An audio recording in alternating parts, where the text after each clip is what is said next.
গিয়েছিলাম 2003 সালের অক্টোবর মাসে। লস অ্যাঞ্জেলেসে গিয়েছিলাম, আর আমি রেডি ছিলাম, পরেছি কোট, দাড়ি, মাথায় টুপি, রেডি ছিলাম যে আমাকে প্রশ্ন করা হবেই। দাড়িকে সবসময় রেডি থাকতে হয়। আমি যখন ইমিগ্রেশনে গেলাম, ও দাড়ি টুপি, আপনি এনকোয়ারিতে যান। আমি রেডি ছিলাম। তারা বললো, আপনি কেন এসেছেন? বললাম, একটা পুরস্কার নিতে। পুরস্কার কিসের জন্য? বললাম, মানবতার জন্য পুরস্কার। লস অ্যাঞ্জেলেসে একটা সংস্থা ছিল আমেরিকায়, তারা আমাকে পুরস্কারটা দেবে। কেন, আপনি কি করেছেন? আমি বললাম, আমি সত্যকে ছড়িয়ে দেই। আপনাদের যিশু নিজেই বলেছেন, সত্যকে খুঁজে বেড়াও আর সত্যই তোমাকে মুক্ত করবে। আমিও এভাবে সত্যকে ছড়িয়ে দেই। আমি মিথ্যে বলিনি, আমি একজন দায়ী। আমি দ্বীনুল হককে ছড়িয়ে দেই, এটাই সত্যের ধর্ম। তারপর তারা আমাকে বিভিন্ন রকম প্রশ্ন করতে লাগলো। কাস্টমসে যাওয়ার কথা, আমার ব্যাগ খুললো, সেখানে আমার ভিডিও ক্যাসেট দেখলো, জিহাদ এন্ড টেররিজম। তারপর প্রশ্ন করলো, আপনি কি জিহাদে বিশ্বাস করেন? বললাম, হ্যাঁ। এমনকি যীশু খ্রিস্ট নিজেও জিহাদে বিশ্বাস করতেন, তিনিও চেষ্টার কথা বলেছেন, আমিও চেষ্টায় বিশ্বাস করি। যিশু যা বলেছেন আমিও সেটা বিশ্বাস করি, সবাইকে চেষ্টা করতে হবে। না না, আপনি কি যুদ্ধ করায় বিশ্বাস করেন? বললাম, এই কথাটা বাইবেলে উল্লেখ আছে, বুক অফ এক্সোডাসে 22 নম্বর অধ্যায়ে আপনাকে যুদ্ধ করতে হবে। বাইবেলে উল্লেখ করা আছে বুক অফ এক্সোডাসের 32 নম্বর অধ্যায়ে যুদ্ধ করতে হবে। বুক অফ নাম্বারসের 31 নম্বর অধ্যায়ে যুদ্ধ করো। যীশু খ্রিস্ট নিজের মুখে বলেছেন গসপেল অফ লুকের 22 নম্বর অধ্যায়ে, তরবারি নিয়ে তোমরা যুদ্ধ করো। কিন্তু তখন সেখানকার খ্রিস্টান কাস্টমস অফিসার বললো, সেটা তো আত্মরক্ষার জন্য। বললাম যে আমিও সেজন্য করি, আত্মরক্ষার জন্য। তারা বললো, স্যার আপনাকে আরেকটা প্রশ্ন করতে পারি? বললাম, কোনো সমস্যা নেই। তখন আমার হোস্টকে বললাম, আমি ইমিগ্রেশনে দাওয়া দিচ্ছি, চিন্তা করবেন না।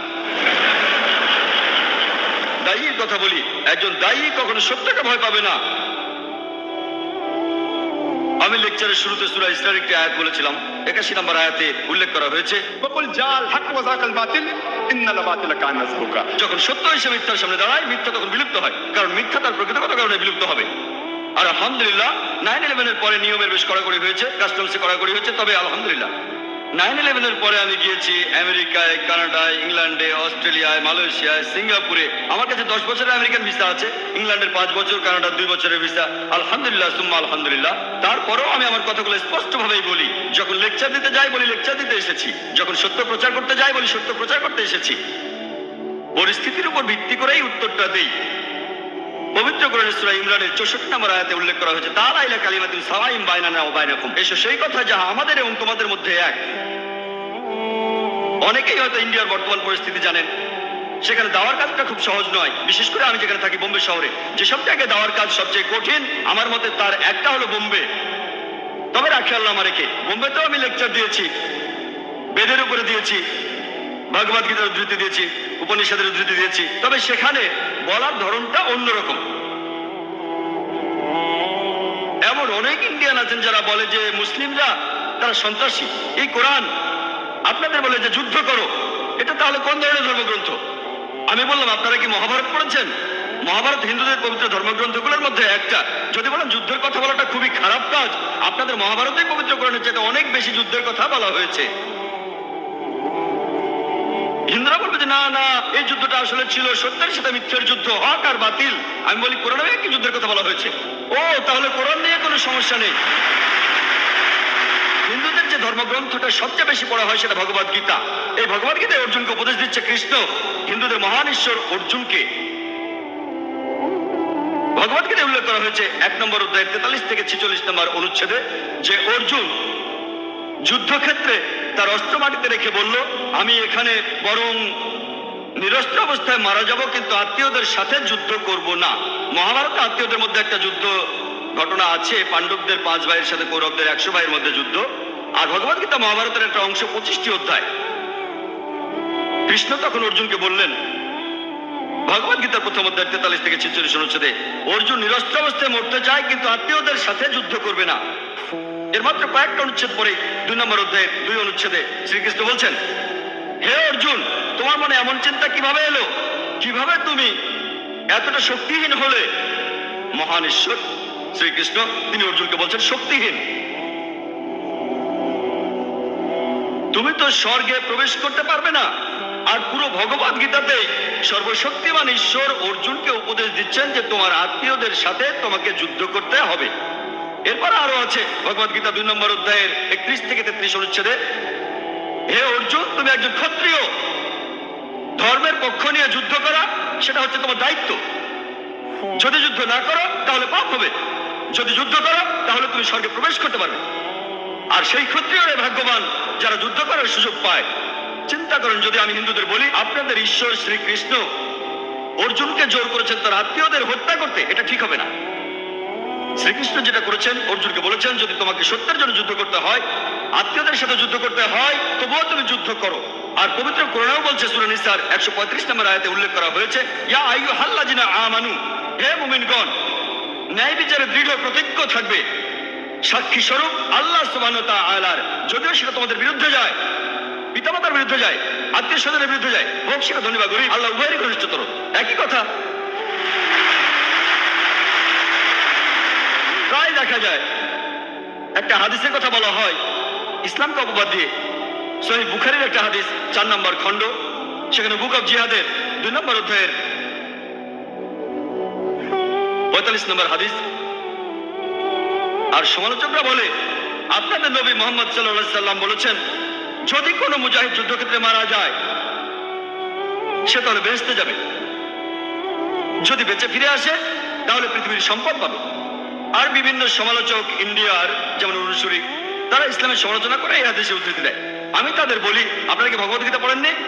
ভগবত গীতায় উল্লেখ আছে 2 নম্বর অধ্যায়ের 37 অনুচ্ছেদে শ্রীকৃষ্ণ হিন্দুদের মহান ঈশ্বর, তিনি অর্জুনকে বলছেন, হে অর্জুন, যাও যুদ্ধ করো, যদি মারা যাও তুমি তাহলে স্বর্গে যেতে পারবে, বেহেশতে যেতে পারবে, তুমি জান্নাতে যেতে পারবে, বেহেশতে। যদি তুমি বেঁচে ফিরে আসো তাহলে যুদ্ধের লুণ্ঠিত দ্রব্য তুমি পাবে। ঠিক একই কথা আছে সহিহ বুখারীতে, একই। আমি এই হিন্দুদের বলি, আপনাদের ধর্মগ্রন্থ কি পড়েননি যে এখন কোরআন হাদিসের ভুল বের করছেন? আমি আল্লাহ সুবহানাহু ওয়া তাআলার নির্দেশ মেনেই চলি, তাআলা ইলা কালিমাতুন সাওয়াইন বাইনানা ওয়া বাইনাকুম, এসো সেই কথা যা তোমাদের এবং আমাদের মধ্যে এক। তাই মুসলিমদের এটা জানতে হবে কিভাবে দাওয়া দিতে হয়, কিভাবে সত্যকে ছড়িয়ে দিতে হয়, কিভাবে। এবার টেবিলটাকে উল্টে দিতে হবে। আমি আগেও বলেছিলাম, তখন ইংল্যান্ডে ছিলাম, তারা মুসলিমদের নিয়ে অনেক কথা বলছিল, যেমন আত্মঘাতী বোমা, মুসলিমরা নিরীহ মানুষদের হত্যা করছে। একটা বই আছে, লিখেছেন একজন অ্যাসোসিয়েট প্রফেসর পলিটিক্যাল সায়েন্সের, শিকাগো ইউনিভার্সিটির প্রফেসর, নাম রবার্ট পেপ। তিনি একটা বই লিখেছেন যেটার নাম ডাইং টু উইন। তিনি একজন বিশেষজ্ঞ আত্মঘাতী বোমা হামলার উপরে, আত্মঘাতী সন্ত্রাস আমেরিকাতে 1 নম্বর, রবার্ট পেপ। বইটার নাম ডাইং টু উইন। তিনি তার বইতে লিখেছেন আত্মঘাতী বোমা হামলা এটা ইসলাম ধর্মে ছিল না। যদি আপনারা ইসলামের ইতিহাস পড়েন, কোরআন হাদিস পড়েন, সেখানে আত্মঘাতী বোমা হামলার কথা নাই। একেবারে প্রথমে যারা আত্মঘাতী বোমা হামলা করেছে তারা হলো তামিল টাইগার্স। পরবর্তীতে শুরু করলো মার্ক্সবাদী আর লেনিনবাদীরা। রবার্ট পেপ লিখেছেন যে ইরাকে আমেরিকানরা আসার আগে আত্মঘাতী বোমা হামলা ছিল না, আমেরিকানরা সেখানে আসলো আর আত্মঘাতী বোমা হামলা শুরু হয়ে গেল। কে বলেছেন? একজন অমুসলিম, একজন খ্রিস্টান আমেরিকান, যিনি আত্মঘাতী বোমা হামলার উপরে একজন বিশেষজ্ঞ, রবার্ট পেপ। আর আমেরিকান অমুসলিমদের লেখা বই নিয়েই একটা লেকচার দেওয়া যেতে পারে। আমাদের জানতে হবে কিভাবে ধর্মকে প্রচার করতে হবে, এই সত্যের ধর্মকে। আপনারা জানেন যে ইংল্যান্ডে আয়ারের সমস্যা বেশ পুরনো না, এটাকে বলা যেতে পারে ক্যাথলিক টেররিজম, কিন্তু তারা এটাকে ক্যাথলিকদের সন্ত্রাস বলে না। কেন? কোন মুসলিম জড়িত থাকলে ইসলামিক টেররিজম, অমুসলিমরা জড়িত থাকলে তারা এলাকার কথা বলে, ধর্মের কথা বলে না। কেন? আর ঠিক এইভাবেই মিডিয়া বিভিন্ন খবর তুলে ধরে আর সেটাকে ভুলভাবে প্রচার করে থাকে। এই মিডিয়া, যেমন ধরেন যদি এটা ইন্ডিয়ার মিডিয়ায় আসে যে 50 বছরের এক আরব ইন্ডিয়ায় আসলো আর 16 বছরের একটি মেয়েকে বিয়ে করলো, হেডলাইন 50 বছরের মুসলিম আরব 16 বছরের মেয়েকে বিয়ে করেছে। কিন্তু যদি 50 বছরের কোনো অমুসলিম 6 বছরের একটি মেয়েকে রেপ করে, এটা নিয়ে ছোট্ট খবর হয়। যদিও বিয়ের সময় মেয়ের বাবা মায়ের অনুমতি নেওয়া হয়েছে, মেয়েও রাজি আছে, তাকে প্রাপ্য অধিকার দেওয়া হচ্ছে, এখানে সমস্যাটা কি? কিন্তু 50 বছরের অমুসলিম 6 বছরের মেয়েকে ধর্ষণ করলে এটা নিয়ে ছোট্ট খবর হয়। ওকলাহোমা বোমিং এর কথা নিশ্চয়ই শুনেছেন। মধ্যপ্রাচ্যের ষড়যন্ত্র দিনের পর দিন। যখন জানতে পারলো হামলাকারী আমেরিকান সৈনিক, খবরটা কয়েকদিন পর পেপার থেকে হারিয়ে গেল। এরকম আরো অনেক উদাহরণ দেওয়া যায় যে মিডিয়া আসলে খেলা করছে। আর এখন তারা বলে ইসলাম হলো সেই ধর্ম যেটা তরবারির জোরে ছড়ানো হয়েছে। এ ব্যাপারে খুব সুন্দর বলেছেন ডি লেসি ওলেরি তার বইতে ইসলাম অন দ্য ক্রস রোডের 8 নম্বর পৃষ্ঠায় বলা হয়েছে, ইতিহাসে এটা পরিষ্কার যে তরবারি হাতে নিয়ে মুসলিমদের ইসলাম ধর্মকে ছড়ানো আর বিভিন্ন দেশ জয় করার আজগুবি গল্পটা একটা অসাধারণ মিথ্যে ছাড়া আর কিছুই নয়, যেটা বারবার করে বলা হয়ে থাকে। ডি লেসি ওলেরি খুবই বিখ্যাত ঐতিহাসিক, তিনি বলেছেন ইতিহাসে এটা পরিষ্কার যে চরমপন্থী মুসলিমদের তরবারি হাতে নিয়ে ইসলাম ছড়ানো আর বিভিন্ন দেশ জয় করার গল্প একটা অসাধারণ মিথ্যে, যেটা বারবার বলা হয়ে থাকে। ইতিহাস আমাদের বলে যে আমরা মুসলিমরা 800 বছর স্পেনে রাজত্ব করেছি। আমরা আমাদের কাজ করিনি, আমরা মানুষকে দাওয়া দেয়নি। পরবর্তীতে ক্রুসেডাররা আসলো, স্পেন দখল করলো, তখন একজন মুসলিমও প্রকাশ্যে আযান দিতে পারতো না। মুসলিমরা আমরা আরব দেশগুলো শাসন করেছি গত 1400 বছর ধরে। কিছুদিন ব্রিটিশরা করেছিল, কিছুদিন ফ্রেঞ্চরা শাসন করেছিল, তবে মুসলিমরা এই সময়টা বাদ দিয়ে আরব দেশগুলো শাসন করেছে গত 1400 বছর ধরে। তবু এখনো পরিসংখ্যান আমাদের বলে আরব দেশে প্রায় 1.5 কোটি মানুষ আছে যারা কপ্টিক খ্রিস্টান। কপ্টিক খ্রিস্টান মানে বংশ পরম্পরায় খ্রিস্টান। যদি আমরা চাইতাম তাহলে আরবদের সবাইকে ইসলাম গ্রহণে বাধ্য করতাম তরবারির জোরে, আমরা সেটা করিনি। এই 1.5 কোটি কপ্টিক খ্রিস্টান আরব দেশে তারাই সাক্ষ্য দিচ্ছে, তারাই শাহাদা দিচ্ছে যে ইসলাম তরবারির সাহায্যে ছড়ানো হয়নি। মুসলিমরা ইন্ডিয়া শাসন করেছে প্রায় 1000 বছর। বর্তমানে ইন্ডিয়ায় 80%-এরও বেশি মানুষ অমুসলিম। আমরা যদি চাইতাম তাহলে প্রত্যেক ইন্ডিয়ানকে তরবারি দিয়ে ইসলাম গ্রহণে বাধ্য করতাম, আমরা সেটা করিনি, ইসলাম সে অনুমতি দেয়নি। ইন্ডিয়ার এই 80% অমুসলিম সাক্ষ্য দিচ্ছে, শাহাদা দিচ্ছে যে ইসলাম তরবারির মাধ্যমে ছড়ানো হয়নি। কোন মুসলিম আর্মি আফ্রিকার পূর্ব উপকূলে গিয়েছিল? কোন মুসলিম আর্মি ইন্দোনেশিয়ায় গিয়েছিল যে দেশে মুসলিমদের সংখ্যা সবচেয়ে বেশি? কোন মুসলিম আর্মি গিয়েছিল মালয়েশিয়ায় যেখানে 50%-এর বেশি মুসলিম? কোন মুসলিম আর্মি? কোন তরবারি? এটা হলো বুদ্ধির তরবারি। পবিত্র কোরআনে আছে সূরা নাহলের 125 নম্বর আয়াতে উল্লেখ করা হয়েছে, উদু ইলা সাবিলি রাব্বিকা বিল হিকমা ওয়াল মাউযিজাতিল হাসানা ওয়াজাদিল বিল্লাতি আহসান। প্রতিপালকের পথে মানুষকে আহ্বান করো হিকমত ও সদুপদেশ দ্বারা, এবং তাদের সাথে তর্ক করো আর তাদের যুক্তি দেখাও সবচেয়ে উত্তম ও গ্রহণযোগ্য পন্থায়। একবার একটা আর্টিকেল ছাপা হয়েছিল রিডার্স ডাইজেস্ট অ্যালবাইনা কেয়ার বুকে 1984 সালে। এটা পরে প্লেন ট্রুথ ম্যাগাজিনও ছাপা হয়েছিল। একটা জরিপ চালানো হয়েছিল প্রধান ধর্মগুলোর অনুসারীদের নিয়ে। মোট 50 বছরের হিসাব সেখানে ছিল 1934 সাল থেকে 1984 সাল পর্যন্ত। আর যে ধর্মের অনুসারীদের সঙ্গে সবচেয়ে বেশি হারে বেড়েছে সেটা হলো ইসলাম, 235%। খ্রিস্টান ধর্ম মাত্র 47%। এবার আমি প্রশ্ন করি, এই 50 বছরের মধ্যে এমন কোন যুদ্ধ হয়েছিল 1934 সাল থেকে 1984 সালের মধ্যে যে কারণে লক্ষ লক্ষ মানুষ ইসলাম গ্রহণ করছে? কোন যুদ্ধ? কোন যুদ্ধ? আজকে পৃথিবীতে ইসলামের প্রসার সবচেয়ে বেশি হারে বাড়ছে। আমেরিকার যে ধর্মের প্রসার সবচেয়ে বেশি সেটা ইসলাম, ইউরোপে যে ধর্মের প্রসার সবচেয়ে বেশি সেটা ইসলাম। আমার প্রশ্ন, কে এই আমেরিকানদের, কে ইউরোপিয়ানদের তরবারির মুখে ইসলাম গ্রহণ করতে বাধ্য করছে? 9/11-এর আগে ইসলামের নামে মিডিয়া যে অপবাদ দিত সেটা হলো ইসলাম ধর্ম নারীদের কোনো অধিকার দেয় না। আপনারা জানেন যেসব মানুষ ইসলাম গ্রহণ করে, আমেরিকা আর ইউরোপের মানুষ সহ যেসব অমুসলিম ইসলাম গ্রহণ করে তাদের 2/3 নারী। যদি ইসলাম নারীদের অসম্মান করে তাহলে কেন এই আমেরিকান মহিলারা, কেন এই ইউরোপিয়ান মহিলারা ইসলাম গ্রহণ করছে? কেন? মিডিয়া বলছে ইসলাম নাকি নারীদের ছোট করে, তাহলে কেন এই আমেরিকান ইউরোপিয়ান মহিলারা ইসলাম গ্রহণ করছে? কারণ ইসলাম মানুষের বিভিন্ন সমস্যার সমাধান দিতে পারে, বিশেষ করে নারীদের জন্য।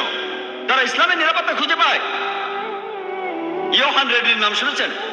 তিনি গিয়েছিলেন আফগানিস্তানে স্পাইং করতে তালিবানদের উপরে, সেখানে ধরা পড়ে 7 দিন ছিলেন। যখন ফিরে এলেন তিনি তাদের উপর মুগ্ধ। এখানে সময় কম তাই বিস্তারিত বলছি না, অনেকে হয়তো জানেন তিনি কোরআন পড়ার পরে ইসলাম গ্রহণ করেছেন। লোকে প্রশ্ন করেছে তালিবানরা কেমন ব্যবহার করেছে, আমাকে তারা অতিথির মতোই আপ্যায়ন করেছে, তারা যথেষ্ট সম্মান করেছে। তিনি বলেন তার সাথে খুবই ভদ্র ব্যবহার করেছে, তার মনোভাব বদলে গেছে। এখন তিনি ইসলাম গ্রহণ করে হিজাব পালন করেন। একজন ব্রিটিশ রিপোর্টার সেখানে গিয়েছিলেন মুসলিমদের বিরুদ্ধে লেখার জন্য, তিনিও ইসলাম গ্রহণ করেছেন আলহামদুলিল্লাহ। আর 9/11-এর পরে যখনই আমি আমেরিকা অথবা ইউরোপে যাই, আগের চাইতে অনেক বেশি অমুসলিম আমার লেকচার শুনতে আসে। তারা আমেরিকান, তারা ইউরোপিয়ান, সবাই আসে। পবিত্র কোরআনে আছে, সূরা ইমরানের 54 নম্বর আয়াতে উল্লেখ করা হয়েছে যে মাকারু মাকারাল্লাহু ওয়াল্লাহু খায়রুল মাকিরিন। আর তারা চক্রান্ত করেছিল, আল্লাহ কৌশল করেছিলেন, আল্লাহ সর্বশ্রেষ্ঠ কৌশলী। 9/11-এর পরে মাত্র 9 মাসের মধ্যে শুধুমাত্র আমেরিকায় 34,000 মানুষ ইসলাম গ্রহণ করেছে। ইয়োহান রেডলির কথা অনুযায়ী 9/11-এর 9-10 মাস পরে 20,000 ইউরোপিয়ান ইসলাম গ্রহণ করেছে। তারা যতই আক্রমণ করছে, ইসলাম ততই উপরে উঠে যাচ্ছে। কিন্তু আমরা কিছু করছি না, আমাদের কারণে এসব হচ্ছে না, আমরা দায়িত্ব পালন করছি না। আল্লাহ প্রতিশ্রুতি দিয়েছেন কোরআনে, সব মিলিয়ে মোট 3টি আলাদা জায়গায়। সূরা সাফের 9 নম্বর আয়াতে উল্লেখ করা হয়েছে, সূরা তাওবা 33 নম্বর আয়াতে উল্লেখ করা হয়েছে, এবং পবিত্র কোরআনে সূরা ফাতার 28 নম্বর আয়াতে বলা হয়েছে, হুয়াল্লাযী আরসালা রাসূলাহু বিল হুদা ওয়াদ দীনিল হক লিইয়ুযহিরাহু আলাদ দীনি কুল্লি। আল্লাহ তার রাসূলকে পাঠিয়েছেন পথ নির্দেশক এবং সত্যের দিন সহ, যাতে করে এটা অন্য সমস্ত দিনের উপরে থাকে, অন্য সব দিন দর্শনের উপরে থাকে। ইসলাম অন্য সব ধর্মের উপরে অবস্থান করবে। এই শান্তি ধর্মটা, এই সত্যের ধর্মটা অন্য সব জীবন দর্শনের উপরে থাকবে। আর সাক্ষী হিসেবে আল্লাহ যথেষ্ট। এটা হয়তো অমুসলিমরা অপছন্দ করবে, এটা হয়তো মুসলিমরা অপছন্দ করবে, ইসলাম অন্য সব ধর্মের উপরে অবস্থান করবে। ইসলাম প্রচারের জন্য আমাদের কোনো দরকার নেই আল্লাহর, আমাদেরকে আল্লাহর কোনো প্রয়োজন নেই। আল্লাহ নিজেই তার দিনকে সমুন্নত রাখবেন। তিনি আমাদের একটা সুযোগ দিয়েছেন আমাদের দায়িত্ব পালন করার আর তার কাছে পুরস্কার পাওয়ার। তিনি আমাদেরকে দাওয়া দেওয়ার একটা সুযোগ দিয়েছেন। এই সত্যের ধর্ম টিকে থাকবে, এই দ্বীনুল হক, এই সত্যের ধর্ম, এই শান্তির ধর্ম অবশ্যই টিকে থাকবে। একটা বেশ সুন্দর কথা বলেছিলেন অ্যাডাম পিয়ারসন। তিনি বলেছেন, যারা ভয় পায় যে একদিন পারমাণবিক বোমা হয়তোবা আরবদের হাতে চলে যাবে, তারা এটা বুঝতে পারে না যে ইসলামের আসল বোমাটা অনেক আগে পৃথিবীতে পড়ে গেছে। বোমাটা পড়েছে যেদিন নবী মুহাম্মদ সাল্লাল্লাহু আলাইহি ওয়াসাল্লাম জন্ম নিয়েছিলেন। এবার দেখি মিডিয়া ইসলামের বিরুদ্ধে কি বলে। আমরা সব ধরনের মিডিয়াকে এক ঝলক দেখব। প্রথমে আসুন প্রিন্ট মিডিয়া দেখি। টাইম ম্যাগাজিনে একটা আর্টিকেল ছাপা হয়েছিল 1979 সালের 16 এপ্রিলের কথা। এটা লিখেছিল এক খ্রিস্টান। তিনি লিখেছেন যে ইসলাম ধর্মের বিরুদ্ধে গত 150 বছরে 60,000-এরও বেশি বই লেখা হয়েছে। 1800 সাল থেকে 1950 সালের মধ্যে ইসলামের বিরুদ্ধে 60,000-এরও বেশি বই লেখা হয়েছে। যদি হিসেব করেন, গড়ে একটারও বেশি বই লেখা হয়েছে প্রতিদিন। প্রতিদিন একটারও বেশি বই লেখা হয়েছে ইসলামের বিরুদ্ধে, নবীজির বিরুদ্ধে। আর 9/11-এর পরে এই প্রবণতাটা আরো অনেক বেড়ে গেছে। ইসলামের বিরুদ্ধে এখন প্রতিদিন অনেক বই লেখা হচ্ছে। আর মুসলিমরা আমরা কি করছি? খ্রিস্টান মিশনারিরা তারা ধর্মকে ছড়াচ্ছে, তাদের দায়িত্ব পালন করছে, তারা ছাপাচ্ছে বিভিন্ন লিটারেচার আর সেগুলো বিলি করছে। আমাদের এখানেও একটা স্যাম্পল আছে। এই যে প্রশ্ন করেছিলাম এক আরব শেখকে প্লেনে যাওয়ার সময় যে এটা কি, তিনি বললেন আল্লাহ মোহাম্মদ। কিন্তু যদি একটু খেয়াল করে পড়েন, এটা আল্লাহ মোহাম্মদ না, এটা হলো আসলে আল্লাহ মোহাব্বা, যার অর্থ ঈশ্বরী প্রেম। এটা আসলে বাইবেলের একটা উদ্ধৃতি, ফার্স্ট এপিস্টল অফ জন 4 নম্বর অধ্যায়ের 16 অনুচ্ছেদ। ঈশ্বরী প্রেম, তারপর বলা হয়েছে যে প্রেম নিয়ে বসবাস করে সে ঈশ্বরের সাথে থাকে, ঈশ্বর তার ভেতরে থাকেন। বাইবেলের একটা অনুচ্ছেদ। এটা যদি মুসলিমদের দেই, বেশিরভাগ মুসলিম কি করবে? চুমু দিয়ে পকেটে রেখে দেবে। যখনই তারা আরবি দেখে, আল্লাহর কালাম পকেটে চলে যায়। ইন্ডিয়া, পাকিস্তান বা অন্যান্য অনারব দেশের মুসলিমরা যদি আরবিতে লেখা কিছু দেখে, তখন সেটাকে চুমু খেয়ে পকেটে রেখে দেয়, যেন সেটা আল্লাহর কালাম, আসলে ঘরের ভিতরে সাপ।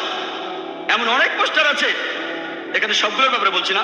যখন তারা পড়ে ও রাব্বানা, যখন রাব্বানা শব্দটা দেখলেন তারপরে থাকবে আতিনা ফিদ দুনিয়া হাসানাতাও, আমরা অভ্যস্ত।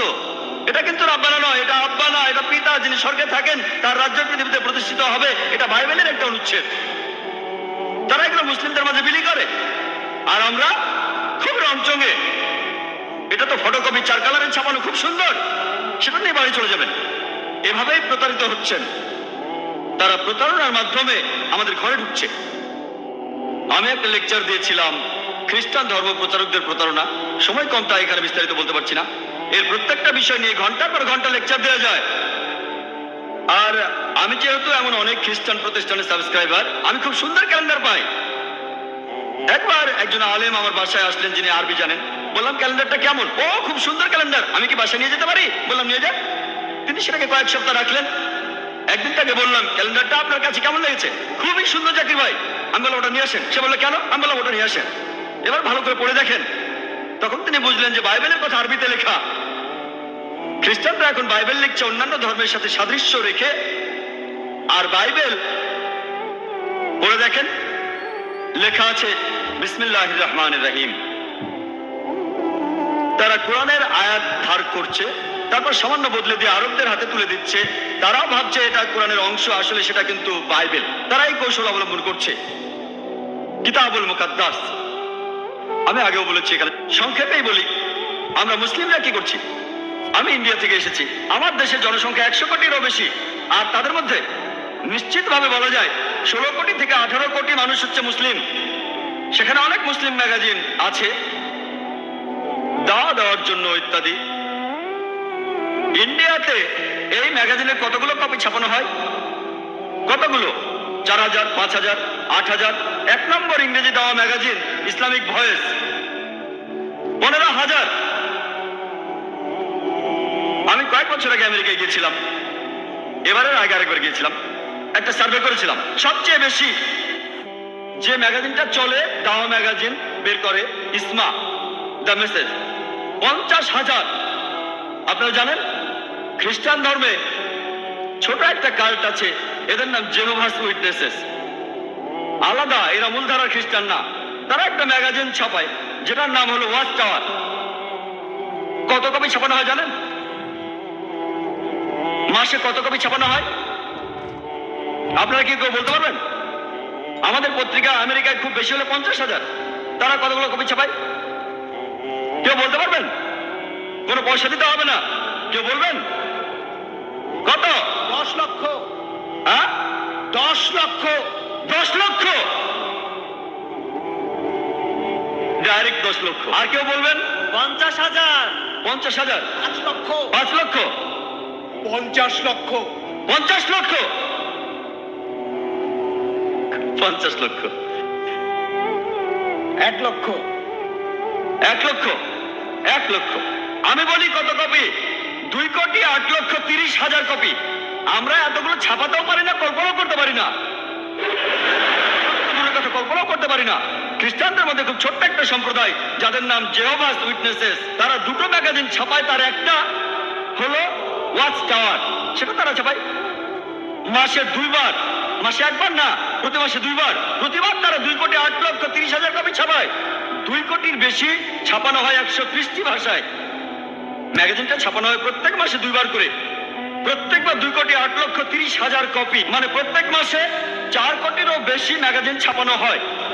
ছাপা হয় 130টি ভাষায়। তাদের আরেকটা ম্যাগাজিন, সেটা অ্যাওয়েক, 1,60,00,000 কপি, মাসে 2 বার। তার মানে 3 কোটিরও বেশি 4 কালারে ছাপা। তারা এগুলো ফ্রি দেয়। মুসলিমরা ছাপানো তো দূরের কথা, কল্পনাও করতে পারি না। কল্পনার জন্য কোনো টাকা পয়সা খরচ হতো না। একজন বলেছেন 50 লক্ষ। তারা প্রতি মাসে 4 কোটি ম্যাগাজিন ছাপায়। কল্পনাও করতে পারি না। সেগুলো ফ্রি দেয়। কোন কোন জায়গায় সামান্য মূল্য নেই, যেমন ইন্ডিয়ায় 2 রুপি 16 হালালা। 16 হালালা আবার কি? তারা সবাইকে সবসময় এই ম্যাগাজিনগুলো ফ্রি দিয়ে দেয়। ওয়াচটা বের হয় 130টি ভাষায়, আর অ্যাওয়েক 80টি ভাষায়। এভাবেই তারা ধর্ম প্রচার করে। আর লেকচার দেওয়ার মাধ্যমে ধর্ম প্রচার করা যায়। আমরা ইসলামিক রিসার্চ ফাউন্ডেশনের মাধ্যমে লেকচারের ব্যবস্থা করি বোম্বেতে। বোম্বেতে একটা লেকচার দিয়েছিলাম আহজাদ ময়দানে। আর এই অনুষ্ঠানটা বেশ ভালো হয়েছিল তুলনামূলকভাবে। বোম্বেতে অনেক মানুষ থাকে, তবে বোম্বেতে মানুষ জড়ো করাটা খুব কঠিন। যদি 200 লোক জড়ো করতে পারেন ইংরেজিতে ইসলামিক লেকচারের জন্য, তাহলে আমি দারুণ সফল। তার মানে আপনি দারুণ কাজ করেছেন, কারণ বোম্বে খুব ব্যস্ত শহর, মানুষজনের হাতে অত সময় নেই। সেই লেকচারে প্রেস বলেছিল 2 লক্ষ মানুষ এসেছিল, তবে আমরা জানি 20,000 মানুষ এসেছিল। প্রেস একটু বাড়িয়ে বলে আমরা আয়োজন করেছিলাম, জানি আমার লেকচারের বিষয় ছিল হিন্দুইজম আর ইসলামের মধ্যে সাদৃশ্য। 20,000 লোক এসেছিল। অনুষ্ঠানটা ভালোভাবে হয়েছিল। জিনিস আনা হয়েছিল, বড়টা ছোটটা না। 9টা ক্যামেরা ছিল, বেশ প্রফেশনাল ভাবে করেছিলাম। অনেক মুসলিম বলেছিল এরা নিশ্চয়ই অনেক টাকা খরচ করেছে। 9-10 লাখ টাকা তো খরচ করেছে, হয়তো এরা 10 লাখ টাকা খরচ করে ফেলেছে, আনুমানিক এরা কমপক্ষে 10 লাখ টাকা খরচ করেছে, অর্থাৎ প্রায় 80,000 দিরহাম। কমপক্ষে কমপক্ষে আমরা হয়তো 20,000 ইউএস ডলার খরচ করে ফেলেছি। তারা বুঝতে পারেনি কত খরচ করেছি। আমাদের খরচ হচ্ছে 28 থেকে 30 লাখ টাকার বেশি না। লোকে যা ভেবেছে তার 3 গুণ খরচ হয়েছে। আমরা 60,000 ডলার খরচ করছি, প্রায় 2.5 লক্ষ দিরহাম। এ কথা কেন বলছি জানেন? আমার লেকচারের মাত্র 2 সপ্তাহ পরে বেনি হিন, আপনারা বেনি হিনের নাম শুনেছেন কেউ? একজন আমেরিকান খ্রিস্টান বক্তা, আমেরিকান ধর্ম প্রচারক। কে কে বেনি হিনের নাম শুনেছেন? জানলে হাত তোলেন। বেনি হিন মাত্র 30 থেকে 40 জন লোক হাত তুলেছেন। এই অনুষ্ঠানে আছে প্রায় 8 থেকে 10,000 মানুষ, 8,000-এরও বেশি মানুষ আছে। আমি মাত্র 20-30 জনের হাত দেখছি যারা বেনি হিনের নাম শুনেছেন। কেউ চেনেন না। আসলে খুবই জনপ্রিয়।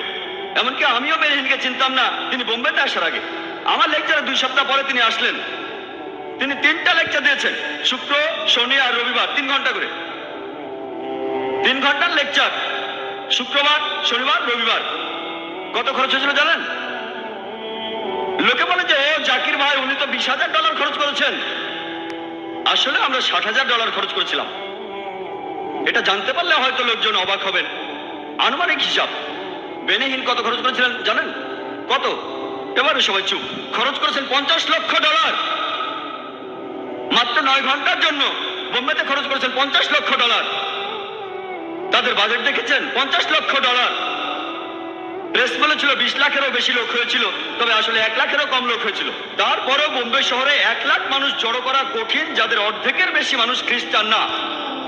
আমিও সেখানে গিয়েছিলাম। সেখানেও জিমে জিপস ছিল, তারা সেগুলো এনেছিল একেবারে আমেরিকা থেকে।